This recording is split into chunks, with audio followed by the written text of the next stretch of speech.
This is Tyler Schneider from Las Vegas Weekly, and this is my story from the news section in the July 23rd, 2026 issue. Solar at sunset.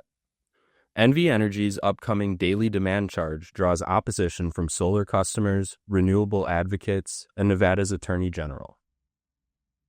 Like many of our readers, I received a June 30th email from NV Energy outlining its January 2027 implementation of a new daily demand charge, which is calculated based on the 15-minute daily period when your usage peaks. It included an estimate for what I would have paid in May under that structure, a $4 decrease for my one-bedroom apartment. The company tells the Weekly the new charge is, quote, not a rate increase, but a restructuring of how electric bills are calculated. Other components of customers' bills, like the basic service charge, will decrease to offset the new line item, a spokesperson wrote. Reflective of my own estimate, the utility maintains that, quote, most residential customers should see little change or even a slight decrease in their average bill, depending on their individual usage patterns. However, ratepayers with home solar panels may not share the potential decrease, as NV Energy has also estimated that solar customers could see bills rise from $12 to $20 per month under the new daily demand charge. That's largely because solar customers normally earn net metering credits for excess solar they collect and send back to the grid. But those can't be applied against the daily demand charge. So if a solar customer's single highest use moment happens when their panels aren't producing, their highest 15 minutes of use count fully, even if their panels are otherwise generating a surplus. Quote, the new structure also helps address inequities in the current rate design, where rooftop solar customers pay less toward the cost of maintaining the grid than non-solar customers, even though all customers rely on that infrastructure, NV Energy explains on its website. This apparent disparity has drawn legal opposition from both Nevada Attorney General Aaron Ford and renewable energy advocacy groups like Vote Solar and Earthjustice. Ford's Bureau of Consumer Protection has mounted a lawsuit challenging the change, while Vote Solar and Earthjustice have filed their own. Both were dismissed within 48 hours of each other in late May, but are separately appealing to the Nevada Supreme Court. It's an important distinction in a state that ranks 7th nationally for total installed solar capacity, according to the Solar Energy Industries Association. Ford's office and Vote Solar estimate that roughly 10% of Southern Nevada homeowners use rooftop solar systems, meaning the fix could create problems for a sizable number of customers. Brad Hoisenfeld, Vote Solar's Interior West Regulatory Director, argues the change is not just legally dubious, but also poor policy design. Quote, it's hard for customers to adopt, understand, and manage, he says.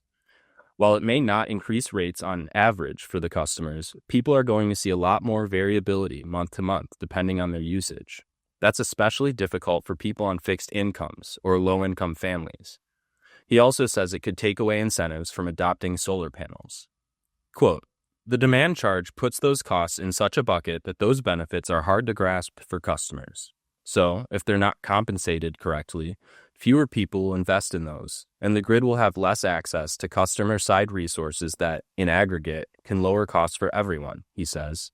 Speaking in a media briefing on May 27th, Ford says he believes his own case against the daily demand charge is, quote, far from over.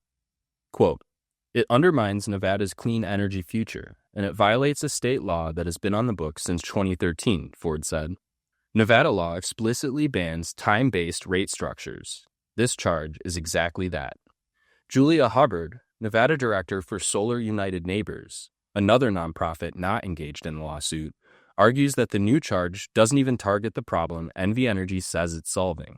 She says the mismatch is compounded after dark, when panels aren't producing at all.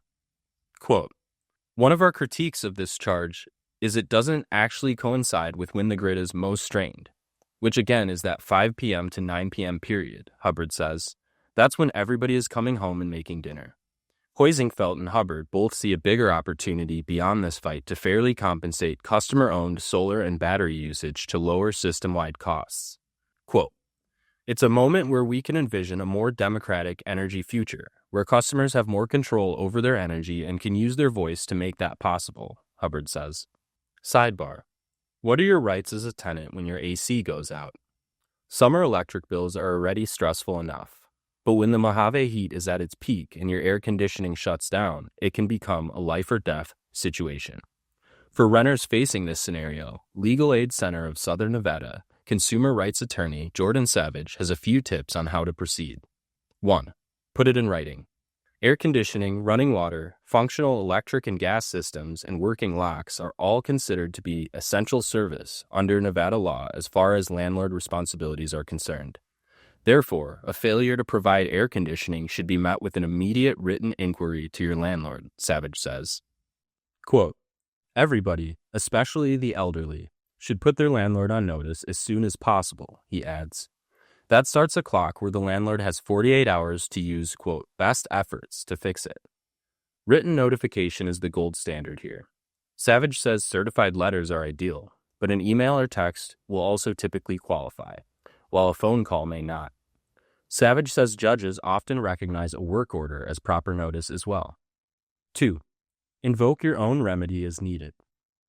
Once that 48-hour period is up, Savage says you have options to protect yourself that include withholding any rent that comes due during that period, staying at a hotel while your rent abates, or buying a portable AC unit and deducting the cost from your next payment.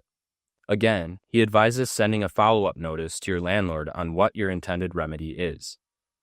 Quote, keep copies as documentation, because if there is any litigation later over those issues, you've got proof that you followed the law, he says. 3. Know your rights. Although Savage says only a small percentage of landlords will contest his suggested solutions, that possibility is still worth prepping for. Quote, if they can't fix it and won't pay for you to be at a hotel, you've certainly got damages, Savage says. You could do either a small claim or a lawsuit for those out-of-pocket costs, and I do think you could, at some point, terminate the lease if it continues. This story is not a substitute for legal advice. For more information, visit lacsn.org.